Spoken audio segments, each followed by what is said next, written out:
All right, everybody, we have one of my great friends and colleagues here, Mitch Morrissey. Mitch is a three-term Denver district attorney and a nationally recognized pioneer in the use of DNA technology in criminal justice. Over a 33-year prosecution career. Wow, that's a long time in the courthouse, brother. Yep. He introduced the first DNA evidence used in a Denver criminal case and became the leading U.S. advocate for familial DNA searches to solve violent crime. His leadership sits squarely at the intersection of authority, innovation, and public trust, where scientific advancement directly reshapes justice outcomes. Mitch, I can't tell you how happy I am to have you on Murphy's Law. Thank you for being here. Well, Murphy, thanks for inviting me. Absolutely. Absolutely. So, Mitch, let's start out by, I know you. Mitch and I have crossed paths in so many ways over the years, specifically in our philanthropy world now. But why don't you just kind of tell a little bit about your career, how you ended up where you ended up today, and just kind of tell us a little bit about you. Well, I started out, I come from a family of lawyers. My father was a trial lawyer. My grandfather was the U.S. attorney here in Colorado, actually the longest serving because he was appointed by Roosevelt, and Roosevelt was president for a long, long time. So my grandfather served there. He also was a trial lawyer. And so I kind of had that in my blood and kind of wanted to do that. And when I was going to law school, my dad always gave me great advice, and one of the pieces of advice he gave me was, if you want to learn how to try a case and be in a courtroom, go down and talk to Norm Early. And at the time, Norm was the district attorney. Great guy, incredible leader, only black prosecutor, only black district attorney in Denver. Wow, was he one of the first in the country? Denver. He was one of the leaders in the country. Wow. And actually, you know, I wrote a book about the history of the Denver DA's office and crime in the Mile High City. Oh, nice. And, you know, one of the best honors that I have, I also work at the Common Sense Institute as a fellow. Oh, very and nice. I am the Norm Early Criminal Justice Fellow. Oh, that's awesome. I asked his son if we could use that. I've known his son since he was a baby, and he said, you know, it'd be great, Mitch. Please, would you do that? That's and so neat. I got named the Norm Early. But so my dad said, you know, you want to learn how to try a case, go down to the DA's office, see if they'll give you a job. And I was still in law school, so I took on a job as an intern in the appellate division. Okay. And then when I was done with that, I passed the bar. I went in and talked to Norm, and it was a very informal, I guess, job interview. And he said, well, where would you be in 5 years? And I said, I'm going to learn how to try cases, and then I'll be practicing law with my dad. And I never left. That is something else. I spent my career there. And then what happened was, you know, you start out in county court, you try DUIs, you try simple assaults, you move into juvenile, you deal with that system, which I never liked and didn't like dealing with, and got some more sense of it when I became the elected DA. Then Norm was still the DA. And he served for about 10 years. I worked for him I worked his entire time.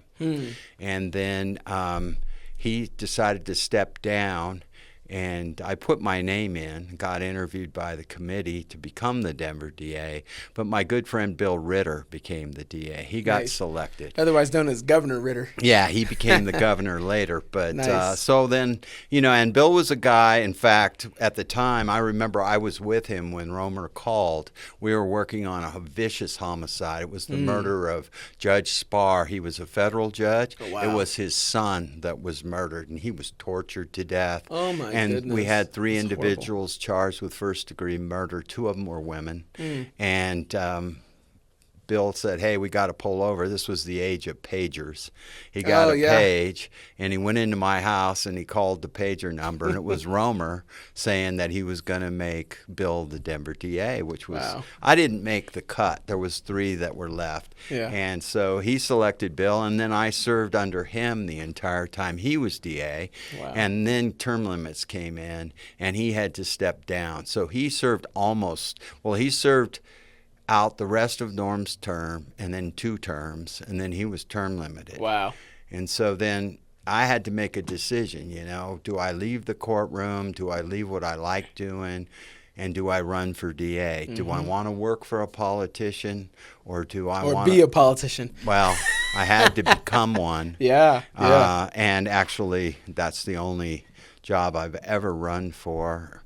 I haven't run for any other offices, but that's what I knew. That's what I did. I knew the office. I knew the staff. I just didn't know what it was like to be a leader of that office. I was a leader in the office, but I wasn't the leader of the office. And so I ran for office in 2004, and it was interesting because the Democrats were really they didn't like me much. I had been a Democrat in Denver all my life. My dad had served in the legislature. My grandfather used to run kind of a political machine out of North Denver with Mike Pomponio. And they would select people and say, okay, you're going to be this, you're going to run for this, you're going to run for that. And up in that part of Denver, before the highways really cut off, Globeville, Swansea, they got cut off by I-25 and I-70. That was a really good neighborhood of just multiple, there was Irish, there was Italian, all of that. So my grandfather kind of ran that, and but wasn't popular with the Democrats. I went to their convention, and I came in third. Oh, wow. Behind Beth McCann and John Walsh. Oh, wow. Oh, really? Yeah. And John Walsh ran back then? John Walsh ran against me. No way. It was an open seat. That is something else. So, but at the time I was getting petitions out on the street. And I had an incredible manager as far as, my campaign manager. Awesome. And all he did was make me work and work and work. Wow. We went out every afternoon, and we had to get petitions. I had to petition on the ballot. The other two got on the ballot at the convention. Yeah. I just got on the ballot through petition. Wow. I figured McCann came to me the next week. I saw her. I had all my people out there getting petitions signed at this Democratic event. And she said, could we go forward together? And I said, no. Yeah. Because I'm going to win this race. I didn't say that to her. Yeah.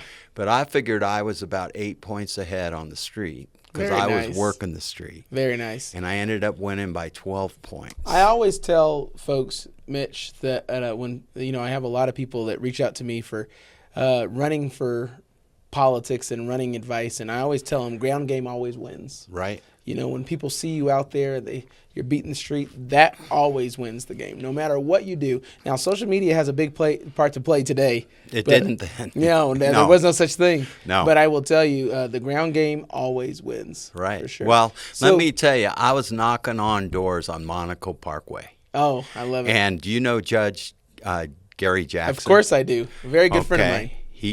He pulled up, and he called me to his car, and he said, I endorsed your opponent, McCann, but you're going to win this race because you are working circles around these people. Wow. And wow. He was right. And then he said, good luck, and he drove away.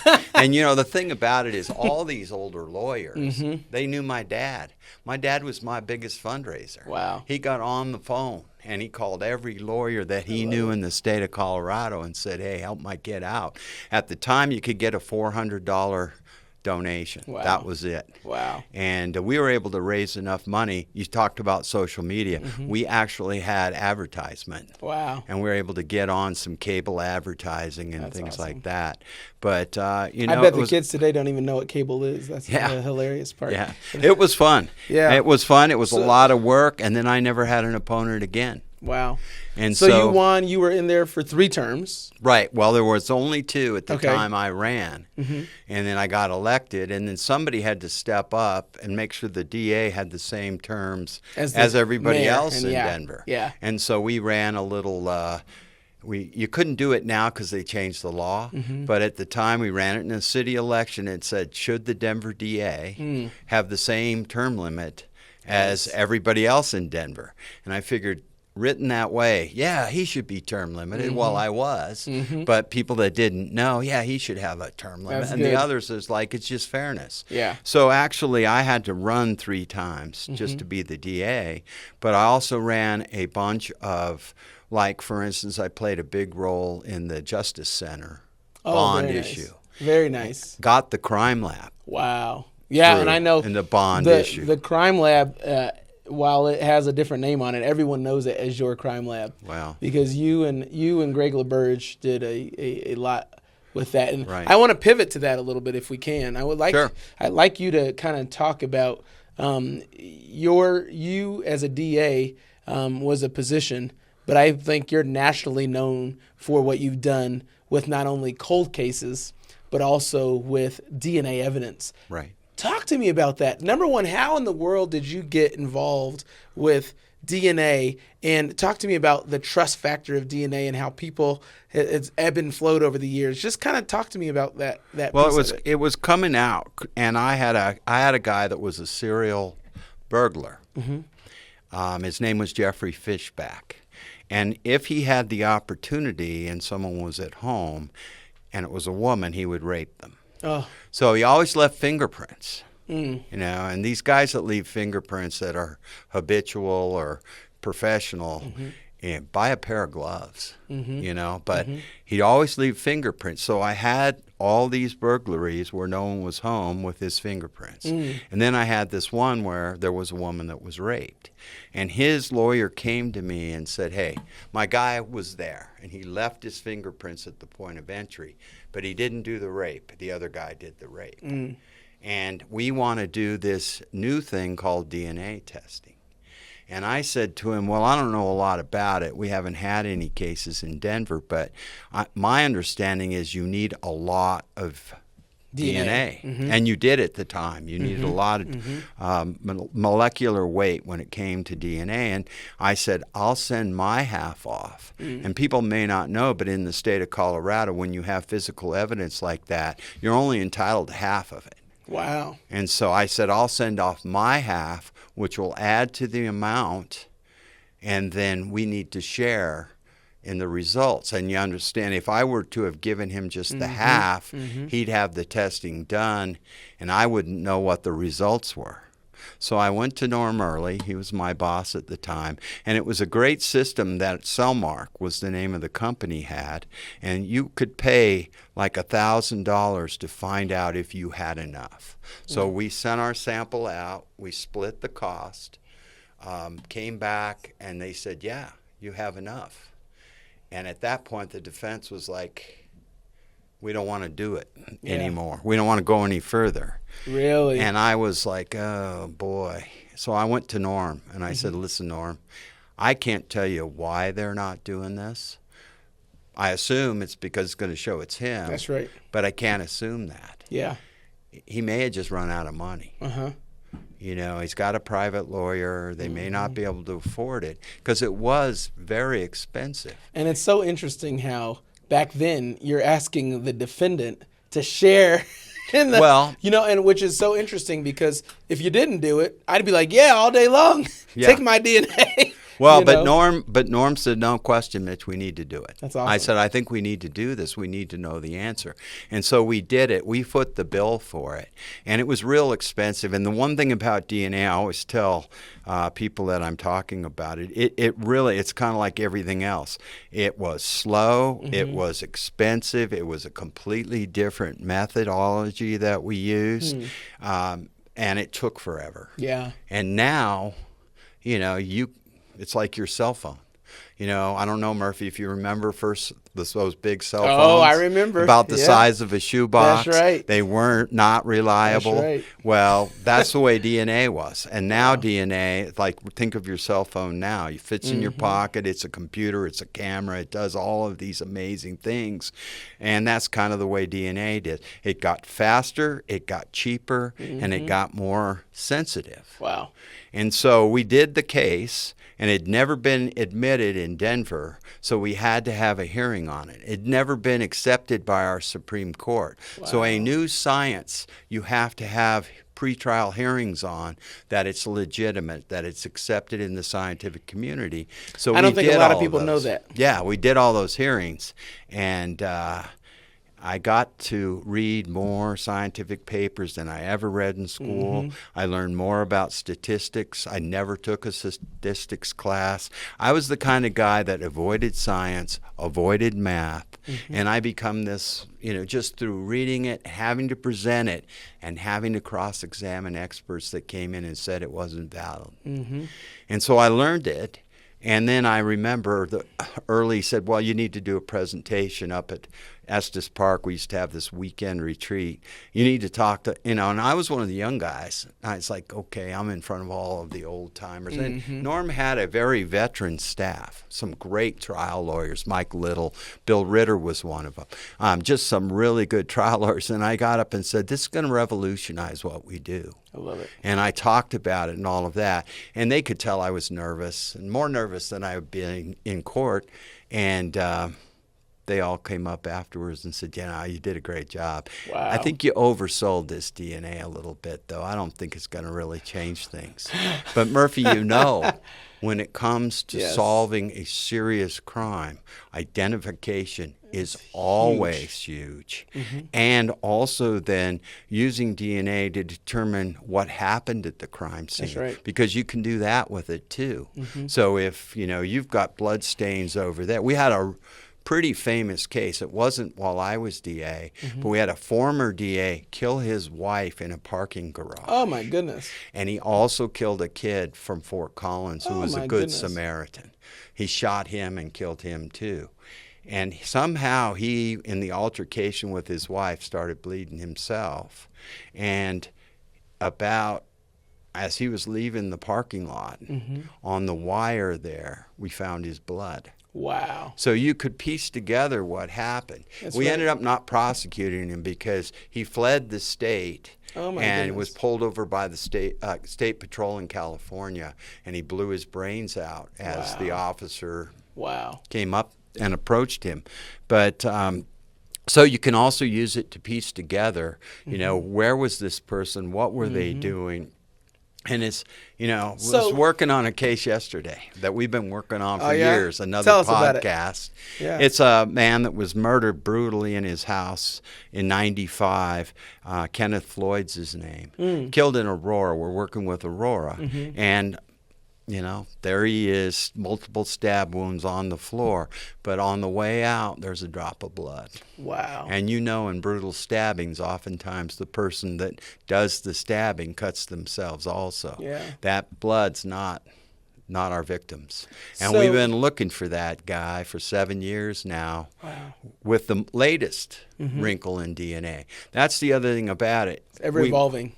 It always evolved. It always changed.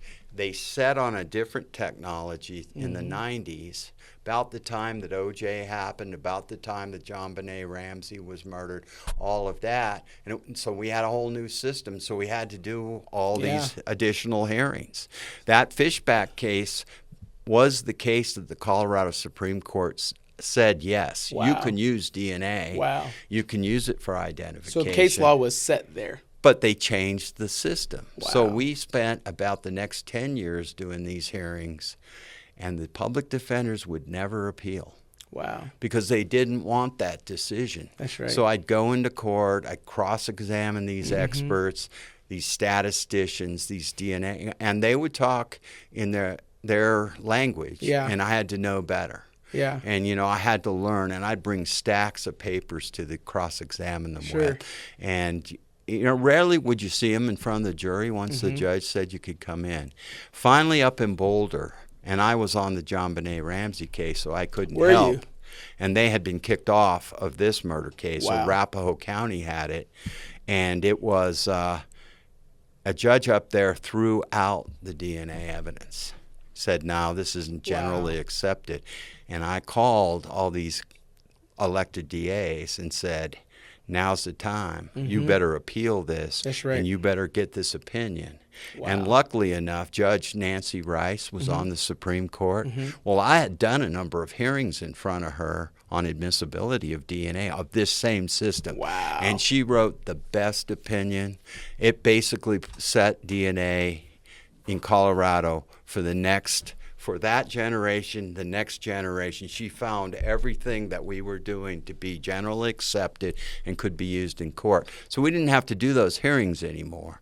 But that's where I really cut my teeth on that. And when I started doing DNA, there were 2 other prosecutors in the country. Wow. So, and I have a friend named Rock Harmon out of Oakland, California. Mm-hmm. He did the DNA in the O.J. case along with Woody Clark. Mm-hmm. And he said, I'd call him up in the middle of that. I'm in the middle of a trial. He's in the middle of a trial. I'm trying a serial rapist. He's got a transcript on this guy I'm going to cross-examine. And this is so far back. You couldn't fax the transcript. That is something else. He put it on a bus and had it shipped to me. And I had it so I could read it. And that's the kind of guy Rock was. So let me ask you this, Mitch. When you talk about DNA evidence today and the development that it has gone through, and really it's almost like industry standard now. Right. It feels like. How do you measure the outcomes with the DNA evidence and the trust factor with the community? Talk about the trust factor, because I think that it is widely adopted, but do you believe that it is trusted now? Yes, by the law enforcement community, but how about like overarching communities as a whole? Well, I think that there were 2 things that happened. One, OJ. Mm-hmm. And they had DNA, mm-hmm. and they had a mountain of evidence against OJ. A lot of it they couldn't even use because they were in the same posture we were in. Mm. Can you use this on mixtures of blood? Mm. For instance, one of the most important mixtures in that case was inside on the handle of the Bronco. Oh, wow. You had O.J. Simpson's blood, you had his ex-wife's blood, and you had the young man that was murdered out there with her's blood. Now, he could have probably said, hey, listen, I beat her in the car because he did abuse her. But how would he ever get Mr. Goldman's blood on the inside handle of that car? Yeah. Remember, O.J. was bleeding during that stabbing. Mm.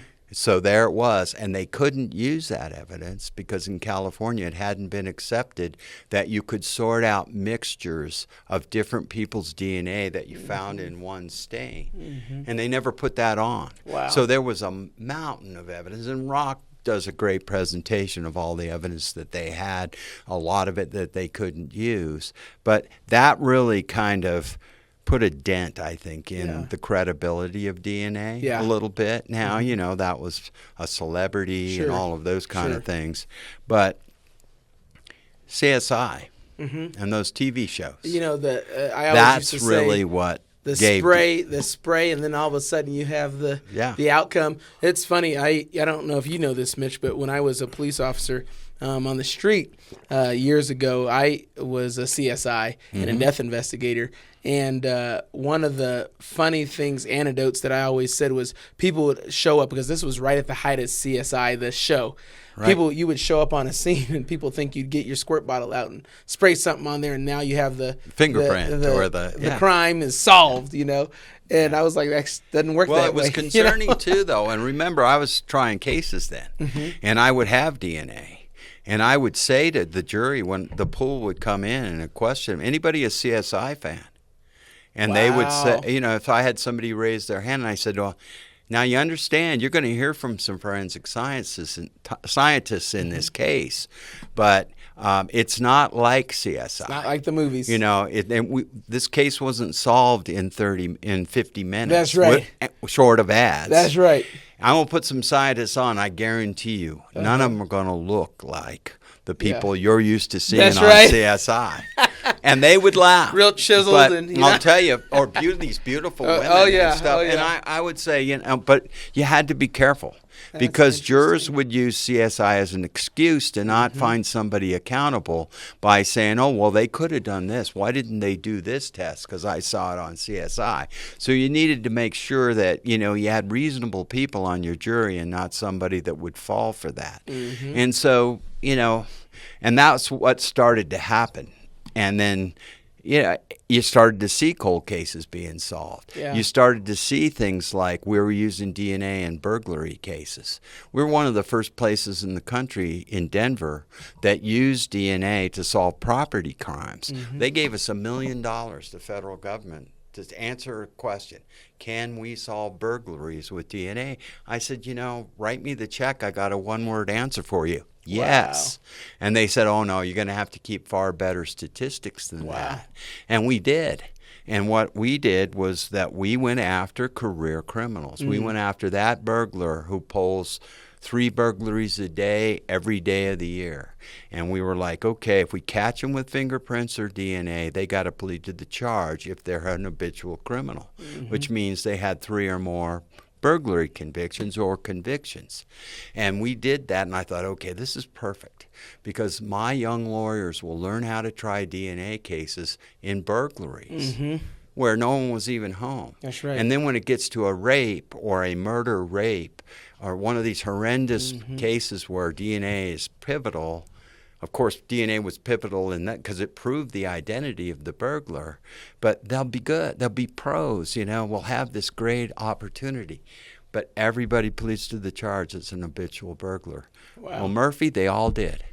Wow. Nobody went to trial. That is something else. The only ones that went to trial were the ones that had 13 priors, that pulled 13 burglaries, that we had DNA in, and we said, no, you don't even get the deal. Wow. We're making you an habitual criminal. And that was about 3 or 4 of them. Wow. So we held the standard high.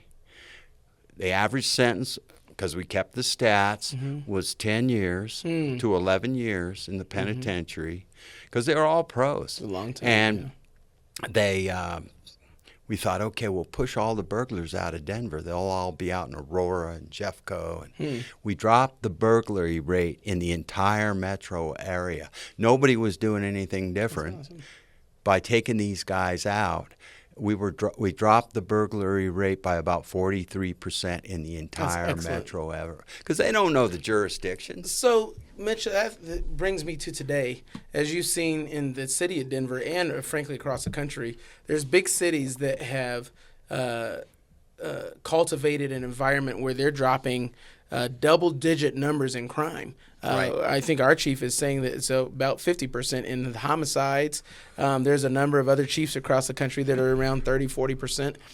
Do you think DNA has a big role to play in that, or what do you think is one of the main? I know they talk about placemaking and they talk about investigating in place and in time. We've been doing that for years, right? So I want to know what changed and what is changing that it's allowing for us to drop the crime rates so dramatically from your point of view. There's one general thing, and we learned it from that study, and if you want to go online, you can read that study, that burglary study. If you take professional criminals off the street and you put them somewhere else where they're not committing crime, the crime rate's going down.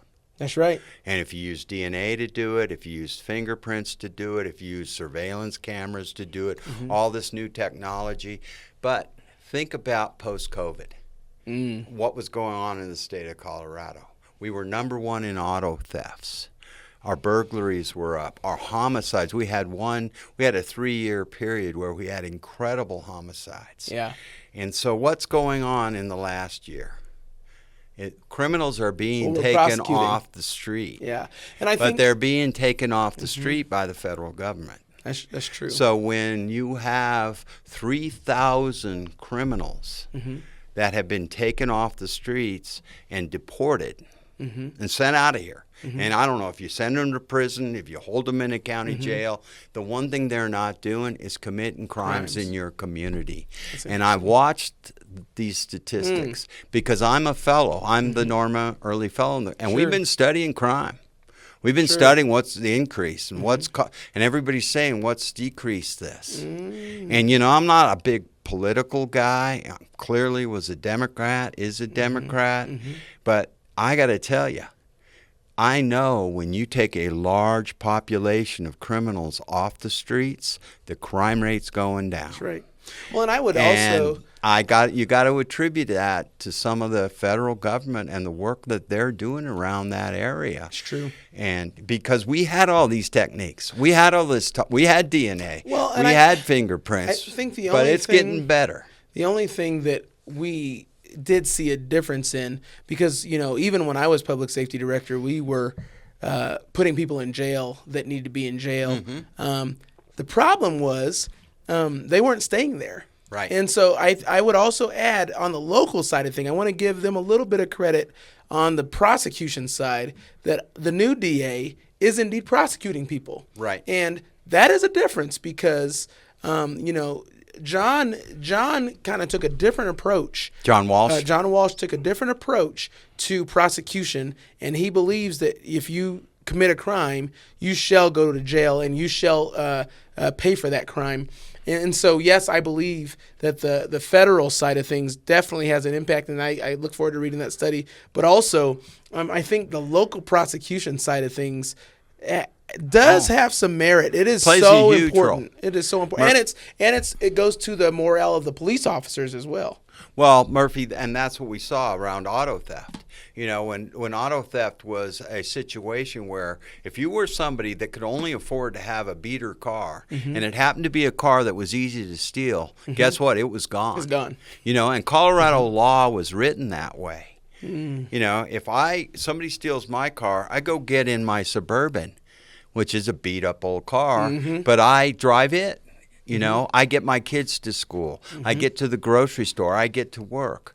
But Colorado had a law that penalized people that couldn't afford a good car or two cars. And we got that changed.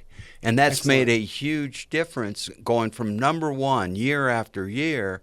We're writing studies about it, and we're talking about it, and we're sitting there saying, listen, what's happened in Colorado is that all of these pro-criminal laws have been passed over the last 20 years. And they are all coming together right after COVID, and they're having a huge impact. So the idea that you get an auto thief, he goes to court the next morning, and he gets out on a PR bond. Well, and the cops catch him again the next night. In my day, that's what was going on. As public safety director was different. They would get put in jail by the officer, and before the officer could finish his paperwork at the jail, they were out on the street again. Before he could present the case to the DA. Right. And that's what that was going was a problem. on. I think they fixed that now. Well, it started to happen under my watch, and I fought it tooth and nail. Wow. And I'll never forget the chief judge at his retirement after I was term limited came up and said, and then there was a new DA. And I said, he said, well, Mitch, you'll be happy to know that PR bonds are up 100%. Oh, wow. And I said, yeah, so is the crime rate. Ooh. And I said, and this is what people don't understand. You got a young guy who's stealing cars, right? He's running with a gang. He gets out the next day. What does he do? He runs with that gang again. He steals another car. I said, Judge, you're making these kids habitual criminals. That's right. Because before this DA will pay any attention to them, they got to have 4 or 5 cases. Which is a problem. And you know what 4 or 5 cases does to them? You plead it to 3, they maybe get probation, they maybe get something short of prison, they may even go to prison. But now they got those 3 marks. That's right. And you're doing it by letting them out of jail too soon. If you held them and their mama came down or their aunt, whoever takes care of them, if there is even anybody, and says, what the hell are you doing? That's right. And slow them down. And what you were talking about there actually, I believe, is an economic issue. And when I say economic issue, you have someone that you put in jail 3 times for the same offenses. That not only is a major problem for their record, but that person now is going to have a harder time getting a job, which then you're going to go back and do the things that you know will get you the resources that you need. I believe a lot of crime comes down to economics, which is why I try my hardest to teach these young boys specifically, do everything you can to be on the up and up, because it is truly economics. We do not need our young boys in jail. I'll get on my whole diatribe. No, Murphy, I used to, as a prosecutor, I would stand in court And I would look at these kids' records, and they would have one auto theft. And they got probation, they got all of that thing. They had a juvenile record where they got all these resources devoted to them, didn't learn their lesson, and they'd go to community corrections, which is a halfway house. Yeah. And they couldn't abide by the rules. They wouldn't come back. They'd get charged with escape.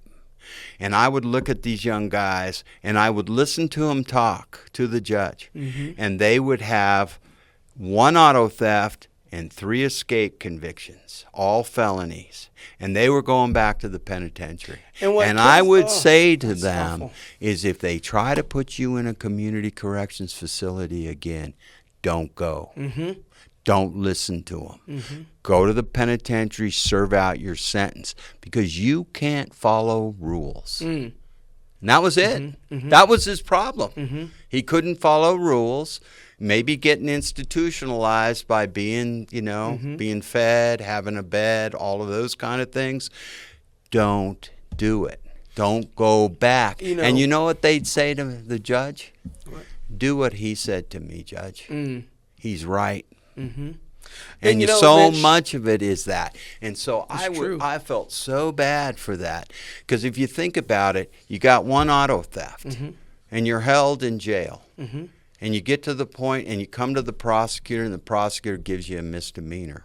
You got 7 of them in 2 weeks, in a month. Guess what the DA is going to do to you? Yeah. He's going to give you 3, and you think that's a good deal. 3 for 7? It's not. And it ruins your life. Future. And you know who was doing that? The county court judges in Denver and those magistrates that followed those orders. And I did everything I could do to keep that from happening. But it was like they would drink this Kool-Aid. Remember we used to, and you probably faced this as manager of safety, we'd have that jail full. Oh, yeah. Well, they alleviated that problem. We built them a big old new jail, but it was never full again. Because they never put anybody in it. And they should have. Because if you hold those people for a while, and I'm not saying that you don't give them bonds, but if they have bonds, their families intercede, and potentially you save that kid from becoming a habitual criminal. That's right. And those judges never understood that. And it just drove me, because I lived in the courtrooms. And I lived in the courtrooms for 20 years. I knew what was going on there. And I will say this. I think one of my, and we do have to wrap up here, but one of my things I hear is in that passion is not just making sure people go to prison and go to jail for things they did, but also making sure that they learn from that mistake, is what I hear you saying. But, don't let the system eat them up, and screw them up. That's right. Because I also dealt with some of the old guys. Yeah. Because I was around a long time. Oh, yeah. I became an old guy. And I'd go to every drug court graduation that we'd have. Yeah. And I'd run into guys that I had prosecuted myself, that I knew had been at prison. And I'd go up to them and say, hey, congratulations, I'm glad you got through. And he goes, I just was tired of it. I just was tired. But that was a wasted life. Yeah. And that is a shameful thing but that our right there, system Mitch, and I'm going to do. get on my soapbox for a second. Sure. What we are talking about is a symptom of a larger problem. And, for me, I think what I'd like to do is dedicate part of what I do in life is to making sure that those kids make the right decisions in the first place, not to have to put themselves in situations where they would have to go to jail the first time. Right. And, I think that we as parents, as community members, as neighbors, are doing our kids a disservice today if we are not teaching them the foundational principles of how to be a good community member, good citizen, good student, all the things that you need as a foundation of a kid. And it's because we're perpetuating this generational curse of do it the way my family did it or my parents did it. And some of these parents and some of these people didn't do it right. Right. And so I encourage all of us to get back to mentorship, to get back to understanding that the youth are the future of this country. And without them, this country is hosed. But also how do we make sure? And I think about the little black boys that I see every day that are so smart that are told they can't do it. Right. You can do it. And you can do anything you put your mind to, and don't let the influence of a person who isn't making the right decision influence the rest of your life, because it takes one decision to send you down that wrong path. Absolutely. And so that is my soapbox, and it's the way that I'm going to really steer, I would say, the mid part of my life to making sure that our youth aren't lost. Because if we lose our youth and we don't invest in our education, we don't invest in services, and specifically, if we don't invest in our kids having fun in their youth, what kind of adults are we going to have? Right. We're screwing them. And Right. so to everybody out there listening to this podcast, pick one kid, mentor them, be a resource for them, and make sure that kid does not end up in our system, because two guys that worked in this system for years, terrible. It is no place for anybody to be. One of the things I was most proud of when I left the DA's office is that I had strengthened the juvenile diversion program, where we took kids that were going to land right in the middle of a system that was going to teach them that what they did on the streets didn't really matter because the system didn't do anything to them. We did things in that juvenile diversion program. We held them responsible. And Murphy, this is what would happen. We would have kids graduate, and they'd come back. They'd be at our front door to be with the program, because they had nobody like you're describing in the community except the people they worked with in our juvenile diversion program. We had one kid. He was a great kid. I'll never forget him, because I talked to him at one of our art. We sold art that the kids did, and he said, well, I'm not a good artist, so I'm just here to sell. But that's how he was able to, a portion of the money we would get would go back to the victims that allowed him to go into this program. Wow. And this kid would flee from our program, go back. Whenever he got close to being done, he would do something. He would act out so he could stay. That's called a failed system. And we don't have anything to wrap around that kid. Yeah. Well, we wrapped around him. Wow. And I said, hey, I said to him, because they said he's going to run again, Mitch. And I said, I know you're coming up on the end. Would you like to stay in the program? And he looked at me. He says, yeah, I'd like to stay in the program. I said, good for you, well, Mitch. You stay, but you don't run, and you do what you're supposed to do, and you don't get back in trouble in the juvenile system. It was a tough system, but I'll tell you, the one thing that I learned throughout my career was there are people like you that are committed to making a difference when it comes to kids. Hildegard Messenbaum died about a week ago, 2 weeks ago. And she ran a program for kids from the 70s up until recently she had retired. And she would call me and say, Mitch, you put another little kid in the system. He follows me around like a baby duck in my program. And I said, okay, Hildegard, I'm not going to put another one of these kids, a 10-year-old. I'm not going to do it. That is perping on another little kid as a sex assault. 10 years old. I said, let's build a program around those kids so we don't even have to charge them. Good. And we were successful with the 4. It didn't happen a lot, but with the 4 or 5 kids that we put in that program, never went into the criminal justice system. And those kids could be doctors, lawyers, restaurant owners, you name it. Sure. Right? Sure. And we had to have, the victim. There was a victim. Of course. They had a family. They would say yes. It was usually a cousin or somebody they perped on. We would build a program around these kids because I didn't want to hear from her again. But we did it. Mitch, for a future podcast, we have to go deeper on how does a 10-year-old perp? That is a learned behavior which comes from trauma themselves. They're probably, they're 10 years old. They're 10. Anyway, that's for the next podcast. Okay. I'm going to have you back. All right. We had this is such a good time. Thank you for coming today. Hey, Murphy, I want to just pleasure. thank you for having me. I spend a lot of time by myself these days. I'm lucky to have the Common Sense Institute. They're an incredible place. I get to talk and I get to do these things. But, I jumped at the chance to be on your podcast. You've got a great crew here. Really well, professional group. Excellent. And, I consider you a friend. Thank you so much for having me. Thanks, Mitch. I'm happy to have you. All right. And Murphy, I brought you my book. It's the history of the criminal. It's the history of crime in the Mile High City. It's really a history of the Denver DA's office. I signed it for you. Thank you, Mitch. And I hope you enjoy reading it. It goes all the way back to 1869 up until 2022. Let's take a look. So I hope you enjoy it.